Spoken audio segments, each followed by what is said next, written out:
وعلى آلہ واصحابہ وأولیاء امتہ وعلماء ملتہ اجمعین اما بعد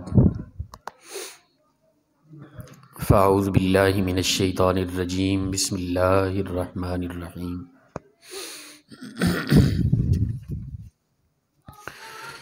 وَإِذْ أَخَذْنَا مِيثَاقَ بَنِي إِسْرَائِيلَ لَا تَعْبُدُونَ إِلَّا اللَّهَ وَبِالْوَالِدَيْنِ إِحْسَانًا آمنت باللہ صدق اللہ مولانا العظیم۔ معزز و مکرم سامعین، کروڑا بار شکر ہے اس پروردگار عالم کا کہ جس نے آج جمعۃ المبارک کی خوبصورت بابرکت عظیم مقدس گھڑیوں میں ہمیں پاک و صاف ہو کر اپنے در پر آ کر سجدہ ریز ہونے کی عظیم سعادت نصیب فرمائی۔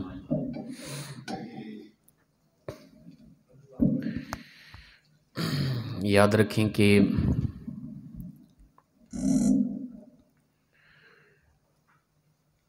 اللہ تعالیٰ کی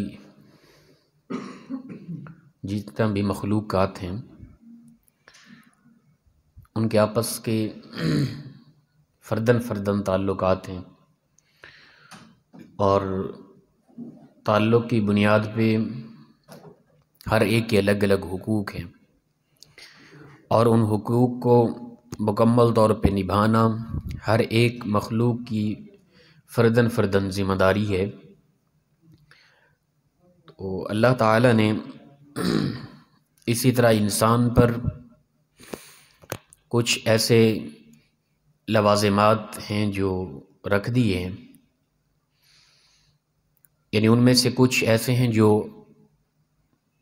اللہ تعالیٰ کے لیے ہیں مخلصاً، اور کچھ اللہ کی مخلوق کے لیے، یعنی انسان کے کچھ انسان پر حقوق ہیں، اسی طرح انسان کے کچھ اللہ کے لیے حقوق ہیں۔ عام طور پہ ایک لفظ بولا جاتا ہے حقوق اللہ اور حقوق العباد۔ یہ کوئی شریعت کا قاعدہ قانون نہیں ہے، یہ ایک سمجھانے کے لیے بات اسلام کے اندر قرآن و حدیث میں استدلال کرنے سے واضح ہوتی ہے۔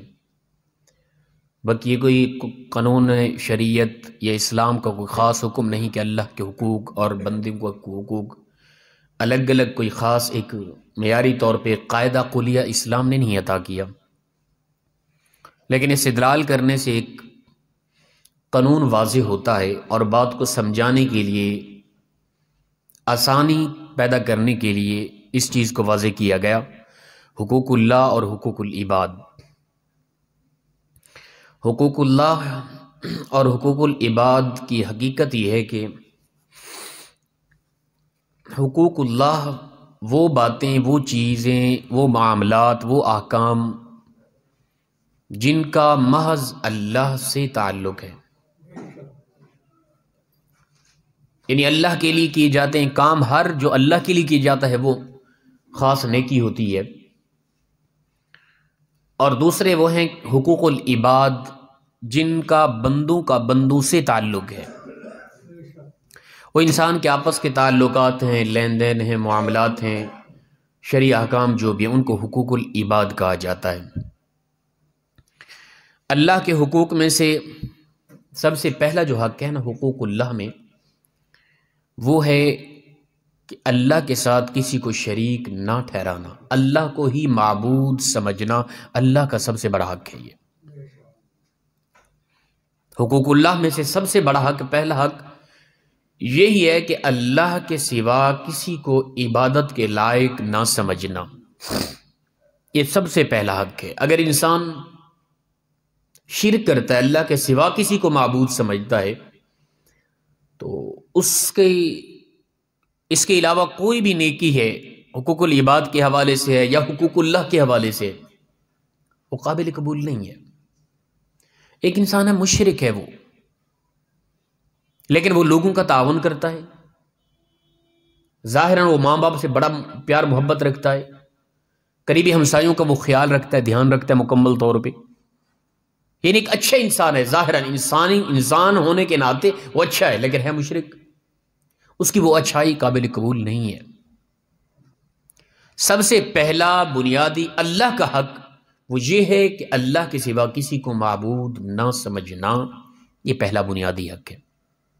اور پھر اس کے بعد اللہ کے حقوق میں سے عبادات ہیں، نماز پڑھنی ہے، اللہ کا ذکر کرنا ہے، اللہ کا شکر کرنا ہے، اللہ کا تذکرہ کرنا ہے، اللہ تعالیٰ کے بقیہ احکام پر عمل کرنا، وہ بعد کے حقوق ہیں۔ سب سے پہلا حق اللہ کے لیے یہ ہے کہ بندہ اللہ کے علاوہ کسی کو معبود نہ مانے۔ اللہ تعالیٰ کی طرف سے بھی کچھ حق ہے کہ رب تعالیٰ نے اپنے اوپر کچھ لازم کر رکھا، یعنی بندوں کو رزق دینا، بندوں کو زندہ رکھنا، انسان کے لیے چاند سورج ستاروں کا آنا جانا، دن رات کا بدلنا، یہ دنیا کی خوبصورتیاں، یہ پودوں کا اگنا، یہ پھلات کا اگنا، اسی طرح کھانے پینے کی اشیاء کا اگنا، یہ سب کچھ اللہ کی ذمہ داری ہے۔ مختلف قسم کے اللہ تعالیٰ نے انسان کو رزق دے رکھا ہے، اور کئی قسم کے ذائقے ہیں، یہ اللہ کی ذمہ داری ہے۔ وَمَا مِن دَابَّةٍ فِي الْأَرْضِ إِلَّا عَلَى اللَّهِ رِزْقُهَا، فرمایا کہ اللہ نے ذمہ اٹھا رکھا ہے کہ ہر ایک زیرو چیز، چلنے پھرنے والی ہر چیز کے رزق کا ذمہ اللہ نے اٹھا رکھا ہے۔ یہ اللہ کا حق ہے کہ وہ اپنی مخلوق کو رزق دے۔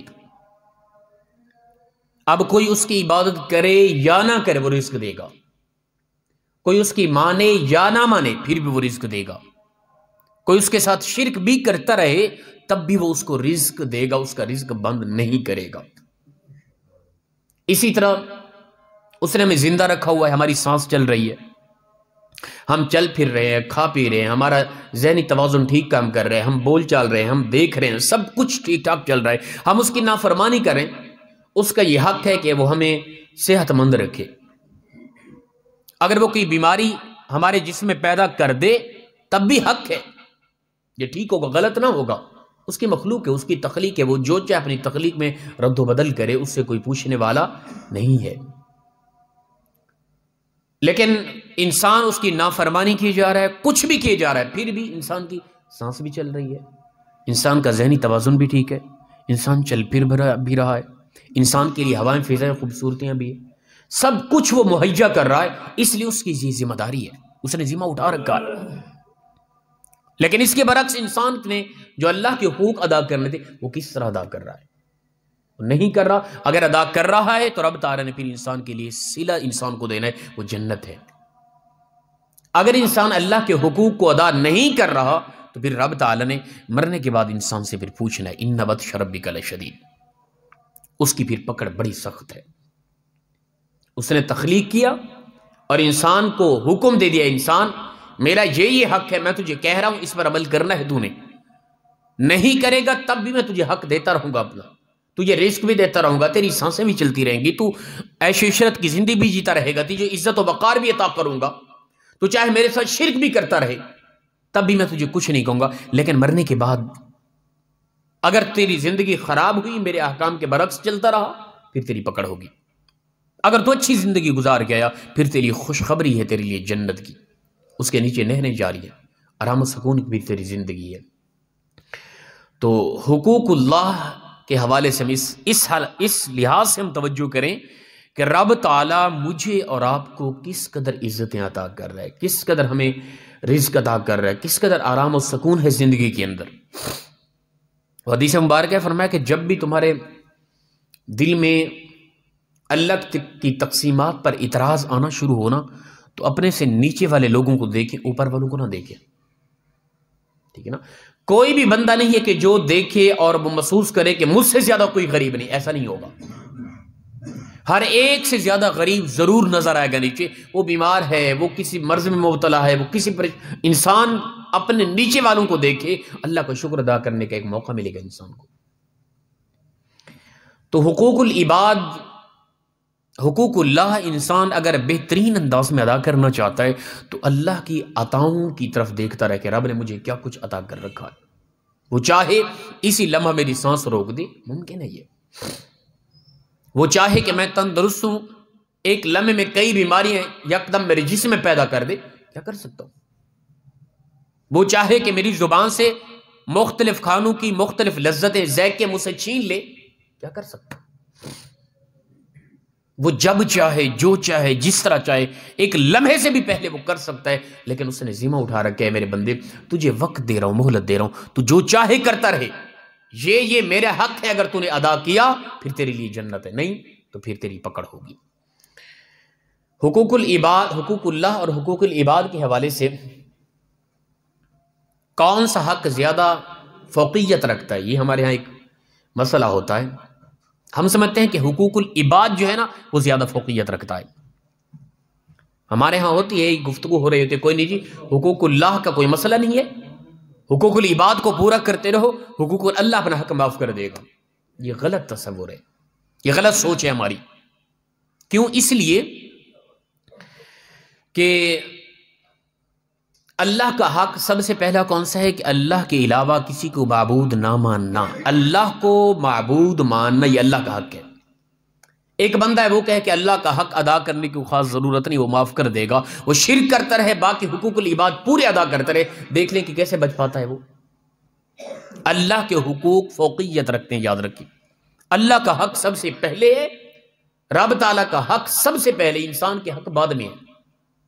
وہ ایک الگ چیز ہے کہ نماز پڑھنا، نماز کے اندر کوتاہی کرنا، حج کے اندر کوتاہی، روزے کے اندر سستی وغیرہ، یہ الگ معاملات ہیں، لیکن حقوق اللہ اور حقوق العباد کے حوالے سے جب بھی دیکھیں گے حقوق العباد نہیں اتنا اہمیت رکھتے جس قدر حقوق اللہ اہمیت رکھتے ہیں، یاد رکھیں۔ جس طرح کہ قرآن پاک کے اندر رب تعالیٰ نے یہ واضح طور پہ فرمایا وَإِذْ أَخَذْنَا مِيثَاقَ بَنِي إِسْرَائِيلَ، آپ لوگوں نے اس آیت کی ترجمہ تفسیر دیکھی ہوگی مختصر۔ اللہ تعالیٰ فرماتے ہیں کہ اے محبوب یاد کرو اس بات کو کہ جب ہم نے بنی اسرائیل سے پختہ وعدہ کیا تھا۔ آپ کہیں گے حضرت یہ تو بنی اسرائیل سے بات چیت ہو رہی ہے نا۔ قرآن پاک کا ایک اصول ہے کہ جب بھی کسی پچھلی قوموں کا کوئی تذکرہ ہو رہا ہے، مقصد یہ نہیں کہ یہ تذکرہ تمہاری دلچسپی کے لیے کیا جا رہا ہے کہ تم واہ واہ کرو کہ کیا بات ہے بھی، کیا کچھ ہوا تھا ان کے ساتھ، تمہاری خوش دلی کے لیے نہیں کیا جا رہا، بلکہ تمہارے لیے عبرت کے لیے کیا جا رہا ہے کہ تم عبرت حاصل کرو اس سے۔ اور تمہیں یہ حکم دیا جا رہا ہے بندو، پچھلی امتوں کے پر جو عذاب نازل ہوئے تھے، پچھلی امتوں کی جو گرفت اور پکڑ ہوئی تھی، کن کن معاملات کی وجہ سے ہوئی تھی، ان معاملات سے بچو تم۔ تو فرمایا وَإِذْ أَخَذْنَا مِيثَاقَ بَنِي إِسْرَائِيلَ، اے محبوب اپنی امت کو کہہ دو کہ تم بھی اس بات کو یاد رکھو کہ بنی اسرائیل کے ساتھ جو اللہ نے پختہ وعدہ کیا تھا۔ اب قرآن پاک کے اندر مختلف جگہوں پر آیا، اللہ تعالیٰ فرماتا ہے ان فی ذالک لآیات لقوم یعقلون، ہماری یہ نشانیاں قرآن کی آیات عقل والی قوم کے لیے۔ کہیں فرمایا ان فی ذالک لآیات لقوم یتفکرون، ہماری یہ آیتیں قرآن پاک کی فکر کرنے والی، سوچ رکھنے والی قوم کے لیے۔ کہیں فرمایا ان فی ذالک لآیات لقوم یذکرون، سمجھ رکھنے والی قوم کے لیے ہماری یہ آیات ہیں۔ کہیں فرمایا ان فی ذالک لآیات لقوم یعلمون، جاننے والے، علم رکھنے والی قوم کے لیے ہماری یہ آیات ہیں۔ تو قرآن پاک کے اندر جہاں کہیں جو بھی آیت ہے وہ قصوں سے تعلق رکھتی ہے پچھلی قوموں کے ہاں، یا وہ احکام سے تعلق رکھتی ہے، امر بالمعروف نہی عن المنکر کے حوالے سے، کسی بھی حوالے سے، وہ فروعی شرعی مسائل، عقائد، کسی بھی حوالے سے تعلق رکھ رہی ہے، اس کا مین مقصد ہماری تربیت کرنا ہے، نہ کہ وہ پچھلے قصے بیان کرنا ہے۔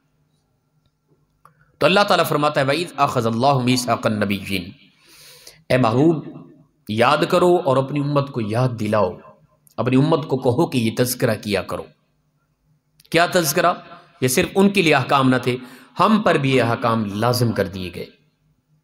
لازم اس انداز میں اس آیت میں کیے، حکم ہمیں اس انداز میں دیا کہ پچھلی امتوں کا، بنی اسرائیل کا تذکرہ کرتے ہوئے، تبصرہ کرتے ہوئے ہمیں بیان فرما دیا ہے میرے محبوب کی امت کے لوگوں، ان کو یہ حکم دیا تھا، انہوں نے یہ کیا، اب تمہیں بھی حکم دیا جا رہا ہے، تم کیا کرتے ہو؟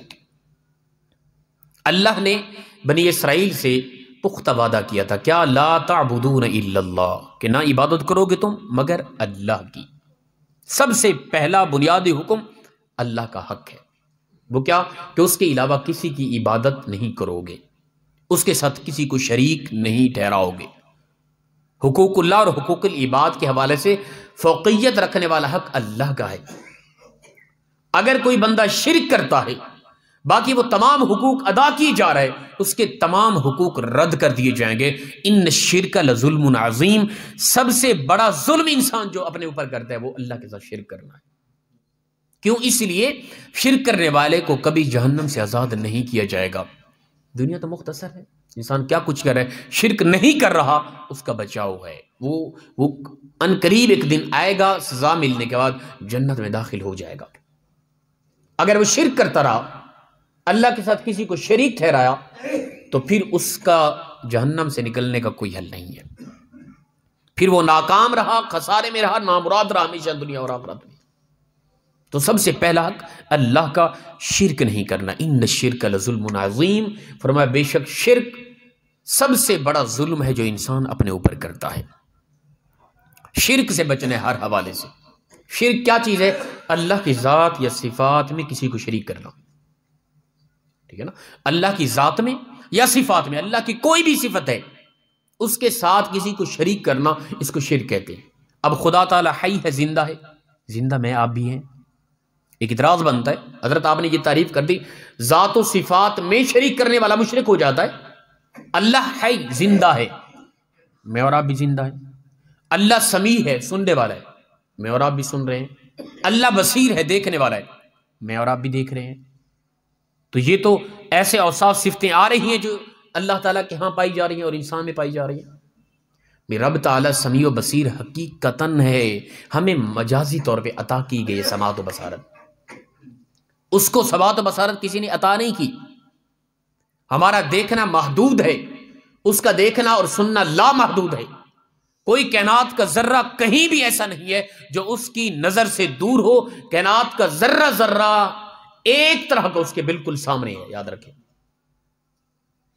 وہی مددگار ہے، وہی داتا ہے، وہی غوث ہے، ہر حوالے سے۔ کوئی اگر دیتا ہے اللہ کی عطا سے تو اللہ کی عطا کردہ نعمت لے کر وہ دیتا ہے۔ اگر کوئی کسی کو داتا کہے تو اس کا مطلب یہ قطعاً نہیں ہے کہ یہی ہمیشہ دینے والا ہے، یاد رکھیں۔ اللہ نے اس کو کچھ نور ایمان عطا کیا اور اس نور ایمان کا فیض وہ آگے اب اللہ کے محبوب بندوں میں بانٹ رہا ہے، اس کو داتا کہہ رہے ہیں، تو اس میں کوئی حرج نہیں ہے، ٹھیک ہے نا؟ اسی طرح ہمیشہ وہی پکار سنتا ہے، اس کے علاوہ کوئی پکار سننے والا نہیں ہے۔ کوئی بھی اللہ کے علاوہ مددگار نہیں ہے، وہی مدد کرنے والا ہے۔ اگر کوئی اللہ کسی کے سپرد کر دے، فرشتوں کے ذریعے مدد کرے، کر اللہ رہا ہے۔ اپنے بندو، خاص بندو کے ذریعے، اپنے نبیوں کے ذریعے مدد کرے، کر اللہ رہا ہے۔ اللہ کے علاوہ اس حوالے سے کوئی بھی مددگار نہیں۔ میں اور آپ سمجھے نا، اللہ کے علاوہ کوئی ہماری حقیقی مدد کرتا ہے تو ہم پکے مشرک ہیں ہمیشہ کے لیے۔ یہ نظریہ یاد رکھیں۔ تو شرک سے بچنا یہ لازم و ضروری ہے۔ سب سے پہلا حقوق اللہ میں سب سے پہلا حق اللہ کے علاوہ کسی کو معبود نہ سمجھنا۔ حدیث مبارکہ فرمایا کہ جس نے خلوص دل کے ساتھ ایک مرتبہ کلمہ لا الہ الا اللہ پڑھ لیا، خلوص دل کے ساتھ، اور اسی نظریے پہ مر گیا کہ اللہ کے علاوہ کوئی معبود نہیں ہے، باقی کوئی حق ادا کیے یا نہ کیے، رب تعالیٰ ضرور اس کو معاف فرما کے جنت عطا کر دے گا۔ سب سے پہلا حق اللہ کا وہ یہ ہے کہ اللہ کے علاوہ کسی کو معبود نہ سمجھنا۔ اگر یہ چیز ہے انسان کے اندر، پھر انسان کامیاب ہے۔ یہ کوتاہیاں، یہ سستیاں، نماز نہ پڑھنا، یہ فطرت انسانی ہے۔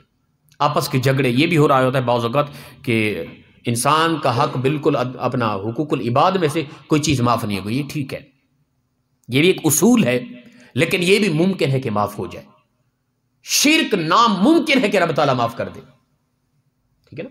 ایک دوسرے کا حق مارا، مثال کے طور پہ میں اور آپ ہیں، ہمارا ایک عظیم رشتہ تعلق ہے، یا آپ لوگ آپس میں کوئی لین دین میں جھگڑا ہو گیا، کوئی معاملات ہو گئے، ممکن ہے یار ہم قیامت کے دن ایک دوسرے کو معاف کر دیں، یہ بھی تو ممکن ہے نا؟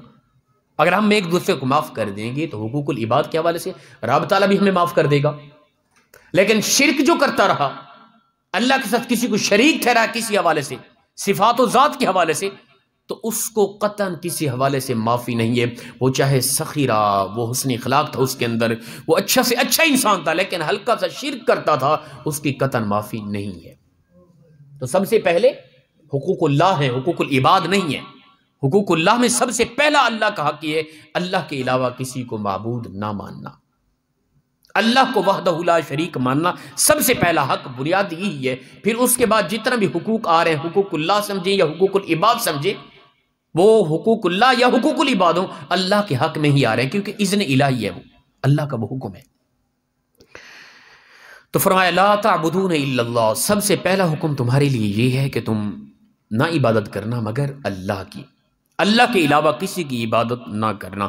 شرک سے پاک ہو گیا انسان، مومن مسلمان ہوا، تو اس کے بعد جو پہلا حکم دیا، پہلا اللہ نے حق اپنا سامنے رکھا ہے، میرے بندو نہ عبادت کرنا، لا تعبدون الا اللہ، نہ عبادت کرنا کسی کی سوائے اللہ کے۔ انسان شرک سے پاک ہو گیا، اب مومن مسلمان موحد ہو گیا۔ اس کے بعد اللہ تعالی نے بقیہ حق رکھے ہیں۔ اگر یہ چیز نہیں ہے تو پھر آگے جو کچھ بھی کرتا رہے وہ دنیا اور آخرت میں ناکام ہے۔ اللہ نے شرک سے بچنے کے بعد، مومن مسلمان ہونے کے بعد،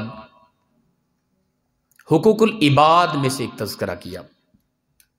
وہ تذکرہ کیا ہے؟ فرمایا کہ سب سے پہلے شرک سے بچ گئے، مومن مسلمان ہو گئے، وبالوالدین احسانا، سب سے پہلا حکم یہی ہے۔ اسی طرح سورہ بنی اسرائیل 15واں پارہ، وَقَضَىٰ رَبُّكَ أَلَّا تَعْبُدُوا إِلَّا إِيَّاهُ، تمہارا رب یہ فیصلہ کر چکا ہے تمہارے لیے، پہلا حق اللہ کا ہے، وہ کیا ہے کہ اللہ کے علاوہ کسی کو معبود نہیں مانو گے۔ وَبِالْوَالِدَيْنِ إِحْسَانًا، وَقَضَىٰ رَبُّكَ أَلَّا تَعْبُدُوا إِلَّا إِيَّاهُ وَبِالْوَالِدَيْنِ إِحْسَانًا، وہاں پر بھی اللہ نے شرک سے بچنے کے فوراً بعد جو حکم دیا، والدین کے ساتھ اچھا سلوک کرنے کا دیا۔ یہاں پر بھی یہی حکم فرمایا میرے بندو لا تعبدون الا اللہ، اللہ کے علاوہ کسی کی عبادت نہ کرنا، شرک سے بچ گئے۔ پہلا حکم کیا ہے؟ وبالوالدین احسانا، اپنے والدین کے ساتھ اچھا سلوک کرنا ہے۔ اللہ کے بعد اللہ حقیقی خالق و مالک، حقیقی پروردگار ہے، حقیقی پرورش کرنے والا ہے۔ لیکن انسان دنیا میں جب انسان نے آنکھ کھولی تو انسان کے سامنے آنکھ کے ماں باپ کا چہرہ تھا۔ ماں باپ نے پرورش دی انسان کو، ماں باپ نے انسان کو بولنا سکھایا، چلنا سکھایا، کھانا پینا سکھایا، تعلیم دی، زندگی عطا کی، خود بوڑھے ہو گئے اور محنت کرتے کرتے اپنے بچوں کو، اولاد کو جوان کر لیا، خود بڑھاپے میں چلے گئے، لاٹھی کے آسرے میں چلنا شروع ہو گئے۔ تو رب تعالیٰ کے احسانات کے بعد سب سے بڑا احسان انسان پر ماں باپ کا ہوتا ہے۔ اس لیے فرمایا میں تمہارا خالق و مالک ہوں، میں تمہارا معبود ہوں، رب ہوں، مجھے مان لیا، شرک سے پاک ہو گئے، مجھے معبود مان لیا۔ اب سب سے پہلا حکم کیا ہے؟ وبالوالدین احسانا، ماں باپ کے ساتھ اچھا سلوک کرنا ہے۔ آج اس حوالے سے دیکھیں کہ کس قدر ہمارے ماں باپ اداس ہیں، تھکے آ رہے ہیں، پریشان حال ہیں۔ اولاد کے سخت لہجے سے فرمایا اف ولا تنہرہما وقل لہما قولا کریما، ماں باپ کو اف تک بھی نہ کہو اور نہ انہیں کبھی جھڑکو۔ ان میں سے کوئی بھی بڑھاپے میں، دونوں یا ایک بڑھاپے میں پہنچ جائے تو پھر ان کے ساتھ سر جھکا کے بات کیا کرو اور ان کے لیے دعا کیا کرو، اے پروردگار جس طرح چھوٹی عمر میں تھا ان لوگوں نے مجھ پر رحم کیا، اللہ تو بھی ان پر رحم و کرم فرما۔ یہ طریقہ ہے، اولاد کو حکم دیا جا رہا ہے ماں باپ کے لیے۔ اللہ کے ساتھ شرک سے بچنے کے بعد سب سے پہلا حق ماں باپ کا ہے، حقوق العباد میں سے سب سے پہلا حق ماں باپ کا ہے۔ اور اف کہتے ہیں کہ ماں نے بلایا، باپ نے بلایا، آواز دی بیٹا، آگے بیٹے نے کہہ دیا جی ماں، اس کے اندر تھوڑا آواز کے اندر سختی تھی، آواز تھوڑا تیز تھی، اسے اف کہتے ہیں۔ یہاں تک بھی نہ کرو، اللہ فرماتا ہے اس قدر نرم لہجے سے سر جھکا کے ماں باپ کے ساتھ بات کرو۔ اللہ اکبر۔ تو فرمایا کہ وبالوالدین احسانا، ماں باپ کے ساتھ اچھا سلوک کرنا ہے۔ اس کے بعد وذی القربا، قریبی لوگوں کے ساتھ۔ وہ تمہارے قریبی کون ہیں؟ سب سے پہلے بہن بھائی ہے، بیوی ہے، اولاد ہے، پھر اس کے بعد ارد گرد جتنا بھی رشتہ داروں کے حوالے سے جتنا قریبی ہے۔ ہمارے ہاں ادھر کوئی ساتھی چند دن پہلے بھی کچھ شکایات کر رہے تھے کہ ہمارے ہاں سگے بھائی ہیں، آپس میں ان کے خدا کے لیے یار بول چال نہیں ہے، لڑائی جھگڑے ہیں، منتیں کرتے ہیں بھائی صلح کر لیں، نہیں کرتے صلح، بالکل ہی نفرتیں۔ یہ نفرتیں لے کے جائیں گے کیا؟ میں نماز تو پڑھتا رہوں، میں عالم تو ہوں، میں یہاں ممبر پہ بیٹھ کے گفتگو تو کرتا رہوں، سگے بھائیوں کے ساتھ میری بول چال نہ ہو، انسانیت نہیں میرے اندر، پھر ایمان دور کی بات، انسانیت نہیں میرے اندر، پھر یاد رکھیں۔ یہ حقوق العباد کے حوالے سے یہ چیزیں آ رہی ہیں. قیامت کے دن یہ یقینی بات ہے کہ سب سے پہلے حقوق العباد کے بارے سختی سے پوچھا جائے گا. تو اس حوالے سے میں اور آپ توجہ. ہمارے ہاں تسبیح بھی ہوتی ہے، پڑھ رہے ہوتے ہیں، ہم ساری نمازیں بھی پڑھتے ہیں، ہمارے ہاں عمر رسیدہ ہوتے ہیں، تہجد بھی پڑھتے ہیں، اشراق چاشت بھی پڑھتے ہیں، توبہ استغفار بھی ہوتا ہے، 5 وقت مسجد میں تشریف لاتے ہیں. سگے بھائیوں کے ساتھ بول چال نہیں ہوتا، ماں باپ کے ساتھ بائیکاٹ ہی ہوتی ہے، قریبی ہمسایوں کے ساتھ بول چال نہیں ہوتی. ایمان دراصل یہ ہے کہ میں اور آپ اللہ کے حقوق میں سے پہلا حق ادا کر چکے، شرک سے بچ گئے، اللہ کو معبود مان لیا. اس کے بعد جو بنیادی حقوق آ رہے اللہ فرماتا ہے وَبِالْوَالِدَيْنِ إِحْسَانًا وَذِي الْقُرْبَى وَالْيَتَامَى وَالْمَسَاكِينِ وَقُولُوا لِلنَّاسِ حُسْنًا. ماں باپ کے ساتھ اچھا سلوک کرو، قریبی ہمسایوں کے ساتھ، یتیموں کے ساتھ، مساکین کے ساتھ. وَقُولُوا لِلنَّاسِ حُسْنًا، ہر ایک کے ساتھ اچھی بات کیا کرو. اور اس کے بعد حکم فرمایا وَأَقِيمُوا الصَّلَاةَ وَآتُوا الزَّكَاةَ، پھر نماز اور زکوٰۃ کا حکم ہے تمہیں. لیکن نماز اور زکوٰۃ ہوگی ہمارے ہاں، حاجی صاحب بھی ہوں گے، ہم تسبیح بھی پڑھتے ہوں گے، اشراق چاش تہجد بھی ہوگی، حسن اخلاق نہیں ہوگا، ماں باپ کے ساتھ اچھا رویہ نہیں ہوتا، بہنوں بھائیوں کے ساتھ بول چال نہیں ہوتی، یتیموں غریبوں کے ساتھ، قریبی ہمسایوں کے ساتھ کوئی اچھا خاص تعلق نہیں ہوتا ہمارا. تو اللہ نے اصول بیان فرما دیا. اس کو، اس آیت کو پھر سے سن لیں. اللہ فرماتا ہے لا تعبدون الا اللہ. پہلی بات شرک سے بچ گئے. میں اور آپ الحمدللہ مومن مسلمان ہیں، شرک سے بچے ہوئے ہیں. پہلی بات ہمارے اندر پائی جا رہی ہے. اس کے بعد میں اور آپ نے کیا کرنا ہے؟ نماز پڑھنی ہے؟ نہ، نماز نہیں پڑھنی. اس کا مطلب نہیں نماز سے روک رہا ہوں، آگے بات سننی ہے. شرک سے بچنے کے فوراً بعد رب تعالیٰ جو حکم دے رہا ہے وہ کیا ہے؟ وَبِالْوَالِدَيْنِ إِحْسَانًا، والدین کے ساتھ اچھا سلوک. وَذِي الْقُرْبَى، قریبی رشتہ دار، سگے بہن بھائی. سب سے قریبی رشتہ سگے بہن بھائیوں کا ہوتا ہے ماں باپ کے بعد. اور وَذِي الْقُرْبَى وَالْيَتَامَى وَالْمَسَاكِينِ، یہ 3 لوگ آ گئے. وَقُولُوا لِلنَّاسِ حُسْنًا، نماز سے پہلے حسن اخلاق کی بات آ رہی ہے. ان باتوں پہ عمل ہو گیا. اب فرمایا کہ وَأَقِيمُوا الصَّلَاةَ وَآتُوا الزَّكَاةَ، اب نماز قائم کرو اور زکات دو. اب یہ اللہ کے حقوق بعد میں آ رہے ہیں. اگر تم پہلے کرتے رہے ان کو، اور جو پہلے اللہ نے حکم دیا تم اللہ تعالیٰ کی جو ترتیب تھی اس کو بدل دیا، اور جو اللہ چاہتا تھا وہ نہیں کیا تم نے، پھر یہ تمہاری نمازیں، عبادات، اللہ ان کی طرف کوئی پرواہ نہیں کرے گا. اللہ کو نہیں ہے ضرورت. اصل نماز کا مقصد کیا ہے؟ میں کئی مرتبہ یہ بھی بات کر گیا. ہم یہاں جمع ہوئے، مقصد یہ تھا کہ ہم جمع ہو کے جماعت کے ساتھ نماز ادا کریں. یہ نمازیں گھروں میں ادا ہو سکتی تھی، لیکن اس لیے جمع ہوئے تاکہ یہاں جمعہ کی جماعت ہو، 5 وقت کی نماز ہو، پورے محلے کے لوگ ایک دوسرے سے ملیں، غم دکھ پوچھیں، کوئی پریشان ہے، کوئی بھوک ہے، کوئی پیاسا ہے، کوئی مریض ہے، کون کس حالت میں. اس مقصد کے لیے دن میں 5 مرتبہ تمام کو ایک جگہ جمع ہونے کا حکم دیا گیا ہے. حقوق اللہ کے اندر بھی دراصل حقوق العباد کی حقیقت چھپی ہے، اگر میں اور آپ توجہ کریں تو. حدیث مبارکہ ہے، رسول اللہ صلی اللہ علیہ وسلم نے فرمایا کہ آخری بات فرمایا صحابہ یہ بتاؤ کہ کل قیامت کے دن، نہیں بلکہ فرمایا مطلقاً فرمایا یہ بتاؤ کہ سب سے زیادہ غریب کون ہے؟ صحابہ کرام نے عرض کیا یا رسول اللہ جس کے پاس درہم و دینار نہیں ہے. فرمایا نہیں. یا رسول اللہ کون غریب ہے؟ فرمایا وہ غریب ہوگا جو قیامت کے دن آئے گا، اس کی نمازیں بھی ہوگی، مسلم شریف کی روایت ہے، اس کی نمازیں بھی ہوگی، تسبیح و تحلیلات بھی ہوگی، توبہ استغفار بھی ہوگا، نماز تہجد بھی ہوگی، نماز اشراق بھی ہوگی، چاشت بھی ہوگی، کمال عبادت کر کے آیا ہوگا. لیکن حقوق العباد کے حوالے سے کسی کو گالی دی ہوگی، کسی کا حق مار ہوگا، کسی کے ملاوٹ کر کے دیا ہوگا کچھ، یہ سارے معاملات اس کے ہوں گے. کسی کے ساتھ جھگڑا، کسی کا دل دکھایا ہے، بہن بھائیوں کے ساتھ نہیں بولتا تھا، یہ معاملات اس کے اندر پائے جا رہے ہوں گے. قیامت کے دن وہ آئے گا، رب تعالیٰ حقوق العباد جن کا حق مارا تھا کسی حوالے سے بھی، وہ گالی دینا کچھ بھی ہے، ان کو حکم فرمایا گیا اے بندو ادھر آؤ. وہ آئیں گے، اے اللہ اس بندے نے ہمارے ساتھ یہ کیا تھا. اللہ تعالیٰ فرمائے گا اچھا اس کے بدلے نیکیاں ان کو عطا کی جائیں گی، حتیٰ کہ اس کی نیکیاں ساری ختم ہو جائیں گی. اب کیا بنے گا؟ اب جن کے ساتھ زیادتی کی کسی بھی حوالے سے ان کے گناہ اس کے سپرد کر دیے جائیں گے، حتیٰ کہ اس کی نیکیاں ساری ختم ہو جائیں گی. دوسروں کے گناہ اس کے کھاتے میں ڈالے جائیں گے، اس کو جہنم میں پھینک دیا جائے گا. قیامت کے دن سب سے بڑا غریب آدمی یہ ہوگا. فرمایا میں اور آپ اس حوالے سے توجہ کریں، کہیں ایسا نہ ہو کہ ساری زندگی تسبیح و تحلیلات تو کرتے رہے، ساری زندگی عبادات تو کرتے رہے، ساری زندگی تسبیحاں پڑھتے رہے، تہجد اشراق چاش تو کرتے رہے، حج بھی کرتے رہے، نوافل بھی پڑھتے رہے، لیکن حقوق العباد کے حوالے سے پیچھے رہے. وہ ہماری ساری عبادات دوسروں کے سپرد کر دی گئی، اور ان کے گناہ ہمارے سپرد قیامت کے دن غریب بن جائیں تو کیا بنے گا؟